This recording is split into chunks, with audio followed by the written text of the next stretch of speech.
in-order ko to ng before graduation dahil nga ako lang yung nag-makeup sa sarili ko. Nag-makeup sa sarili ko para makatipid, pero actually hindi man ako makatipid. Ay, ang ganda!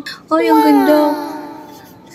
Ang galing! Kasi may nakalagay ng inner, middle, outer. Ang galing, ang galing, ang galing.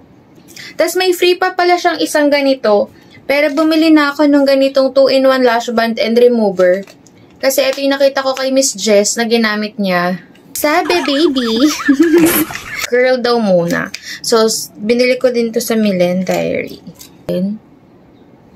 Medyo mahaba na yung pilik mata ko. Kaya kahit hindi ako mag-false eyelash, ay okay lang. Basta magmamaskara. Kaso parang buhay na buhay kasi yung mata kapag mga 30 seconds lang. Oh, diba? Oh. Pak. Ayan. Nag-eyeliner ako. Parang hindi siya na ulit. Kasi hindi ko dinidiinan. Tatakot kasi ako. Baka mahugot yung pilik mata ko. Uy! Uy! Hindi ko alam kung anong itsura ko dyan sa video kasi naka-back cam. Meron nga pala siyang ganito din. So, ito ay lash band, tas ito ay remover. Tignan na natin. This is the moment of truth. One. Dito lang muna. Dito ako kukuha sa... Ay, naputol. Sorry. Oh my God. Apaliktad. O, diba? Sabi ko sa inyo, first time akong magaganto eh. Ano ba?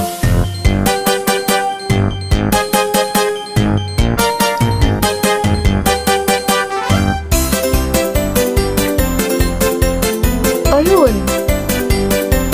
Hindi siya dumikit. Guys, hindi siya dumikit. Ulitin. Lagyan natin. Ganito. Baka kasi hindi siya nalagyan. Ayan. Lagyan natin. Oo nga guys. Di natin siya nalagyan ng maayos.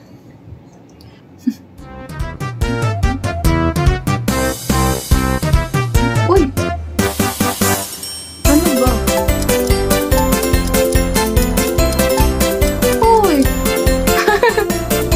Ay! Uy! Teka lang. Kinakabahan ako. Baka, ay naku, nagkalat na ako.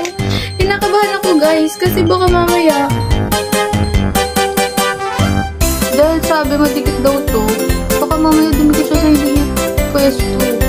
Nakakatakot naman.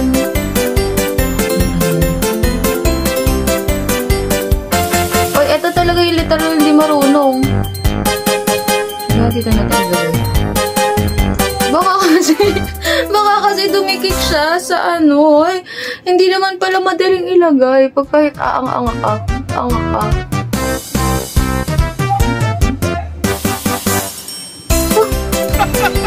Ayaw ko na. Ayaw ko na.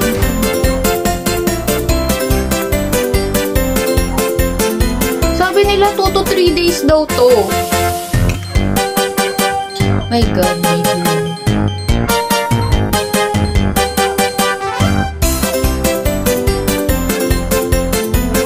Ngayon guys, nadikit ko na.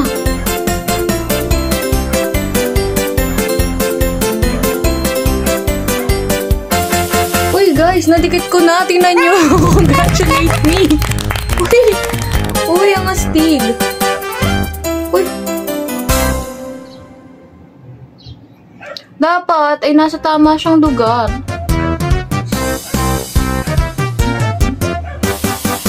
Ayan guys, talagay ko na. Ganun lang pala, kamayin nyo na lang. Hoy! Baby, nalagay ko na. Ano pala, pag kukunin mo pala siya, dito mo kunin kasi kanina dito ko hinila. So, natanggal. Dito nyo kukunin sa baba. Kaya papakita ko sa inyo, ibabalik ko sa inyo kung ano itsura ko mamaya. Bye! And this is the reveal and the revelations of the truth! Wow. Hi, so this is my final review. This is not sponsored, but I will give you my honest review. Ang ganda niya, tingnan niyo, ang ganda. Nakakabuhay talaga siya ng face at saka nakaka-glow. Maganda siya kasi yung sinasabi nilang easy to use kahit sa beginners, doon tayo medyo nahirapan kasi kahit yung mga ordinary false eyelashes, hindi talaga ako marunong. So, tinesting ko talaga to kasi nga yun yung kanilang tagline na easy for beginners. So, nakita ko rin sa ibang vloggers na nadalian nga sila. Pero, sa katotohanan lang ay medyo nahirapan ako. But, overall, ang ganda niya kasi kahit 4 false eyelashes yung nilagay ko per eyes, ang gaan niya. Ayan. Dahil hati-hati nga siya, dahil hindi pa ako masyadong marunong, medyo nahahalata ako yung division nung eyelashes. Pero kung mas mamamaster ko yung paglalagay, overall, maganda naman. Pero hindi siya ganun kadaling ilagay kapag beginners ka. Ayan. Kung mapapansin nyo, nag-lipstick lang ako pero hindi naman masyadong maiwan yung muka. Ang ganda. Pero, meron naman silang mga iba't ibang length. Ito yung pinakamahaba na pinili ko for occasions. Pero hindi siya advisable for everyday use kapag ka hindi ka naman masyadong sanay na mag-false eyelashes. Ayan. Ang ganda. Ang ganda. Diba? Ganda-gandahan. So, that's my honest review. Overall, lightweight siya. Medyo mahirap lang siyang ilagay for beginner. Yun lang.